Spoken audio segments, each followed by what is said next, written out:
morning. Welcome to 49ers in 5, your daily update on everything happening with the team that you need to know. I'm Rob Stats Guerrera. Today is Wednesday, June 14th, 2023. Here's what's happening with your San Francisco 49ers. George Kittle was making the rounds yesterday because of Tight End University, and he had some interesting things to say on the various shows on which he appeared. Let's start with Good Morning Football, where he was asked, as always, whether the team needs an elite quarterback to win. We have so many good players, and yes, having a fantastic quarterback would help us out a lot because it is the most important position in probably sports. But we have 3-4 guys right now that can sling the ball a little bit. Brock Purdy went on an 8-0 tear last year. So hopefully he's feeling back to his normal self. Trey Lance has taken steps forward. I think he's more than suitable to play quarterback for us. He had some great reps at OTAs. We connected on a couple big plays, connected with Ayuk on a couple big plays. And then, Sam Darnold came in. He threw some good balls too, connect on big plays with Ayuk, me, other tight ends. So, quarterbacks are moving. Get some reps in this training camp, get a feel for everybody, and let's just go play some football.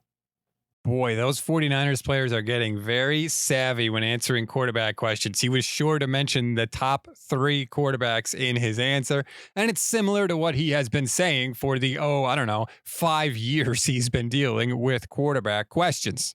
All right, now that we've got that out of the way, I actually like this question from Peter Strager, who asked George how getting married during your NFL career can change you as a player because of Christian McCaffrey getting engaged this offseason. I got engaged right before the 2018 season. I broke a record, and then I got married going into the following year, and I hit a first-team All-Pro. So I think marriage is really helpful for you after you start of an NFL career.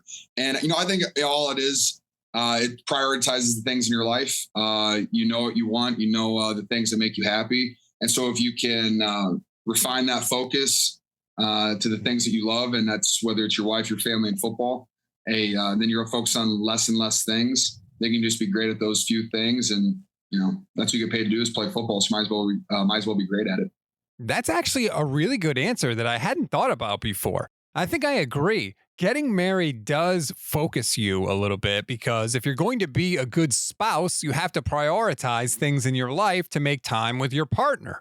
I think I agree going from being single to being married probably helps fine-tune things.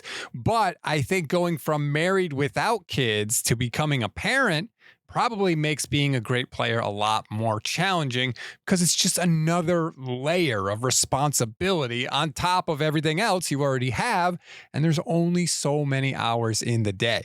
I would love to see a study on the rosters of Super Bowl champions and how they broke down in terms of single guys, married guys without kids, and then married guys with kids. And of course, I know that leaves out players that have children and aren't married or get divorced, but work with me here. One more question and answer I thought you should hear, and it came courtesy of the Dan Patrick Show. Are you expecting Brock to be starting week 1? Oh, yeah. I am. I mean, if you win 8 games in a row, it's hard to bench that guy. No, I mean, health-wise. Oh, yeah. I do. He's been throwing. I think he looks good. I've seen him throw once or twice. He's confident. He's in a good place mentally and physically. So I'm excited about that. Like I said, we were rolling with him, averaging 30 points a game. So looking forward to it. Did you hear how casually he said Purdy would be ready to go week 1? He gave you the quick, yeah. At this point, I think it'd be a surprise if Brock wasn't taking the first snap under center in Pittsburgh in week 1. We always give you one thing to read, one thing to watch, and one thing you might have missed. One thing to read on this Wednesday, Pro Football Focus sometimes takes some hits from players and coaches and fans, really, for not knowing what they're talking about. And they didn't help themselves with their latest ranking of the 49ers offensive line. They put San Francisco at number 18. But if you go read the article, you probably won't lose too much sleep over it. Trust me, you'll know it when you see it. One thing to watch, Grant Cohn has apparently started the 49ers Content Creator Pull-Up Challenge. He posted a video on Twitter of him answering that call. Personally, I don't know about you, it sounds to me like another contest Eric Crocker is going to destroy everybody in, but we'll see. We tweeted out Grant's video from our handle at GS Podcasts. One thing you may have missed yesterday, I told you that there was only one single-digit number left on the 49ers this year, number 1, but I was wrong. And shout out to @JTorres175 on Twitter. who messaged me and pointed out there's actually another single-digit number left, number 0, which is new and available this year.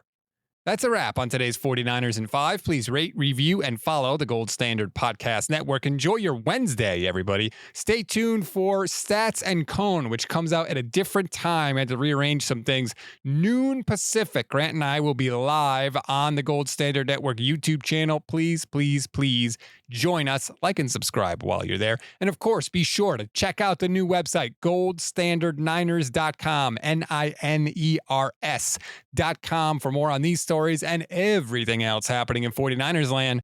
I'm Rob Stats Guerrera. We'll talk tomorrow.